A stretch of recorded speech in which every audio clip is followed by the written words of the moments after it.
شلون تتحمل ان تلبسن عباية وحجاب بهذا الحر؟ اكو مرة حرقوا بيتها وطلعت من البيت.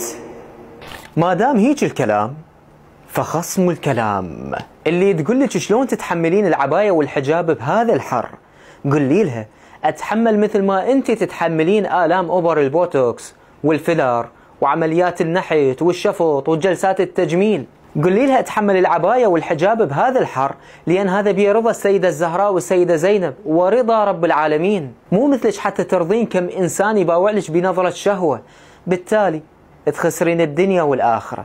قولي لها نتحمل نلبس العباية الفضفاضة والحجاب وأغطي إيدي بهذا الحر وما أطلع شوية من شعري حتى أستر جسمي وما أكون فريسة سهلة وأكون سلعة رخيصة إلهم.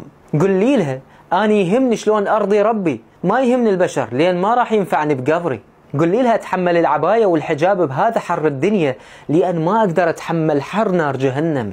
قولي لها ألبس عباية لأن أكو مرة حرقوا بيتها وطلعت من البيت بعبايتها.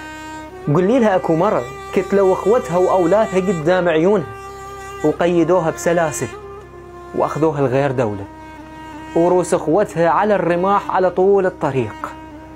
وكانت رغم هذا المنظر الصعب والحر الشديد والمصايب اللي توالت عليها ملتزمة بحشمتها وعبايتها اللي مطرزة بغيرة أخوها.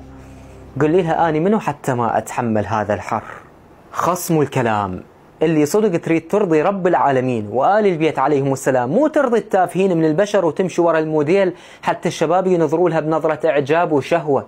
اللي تريد تمشي بهذا الطريق الصحيح عليها بعباءة السيدة زينب، العباية السوداء اللي لا يغيرها لا موديل ولا زمان ولا ألوان.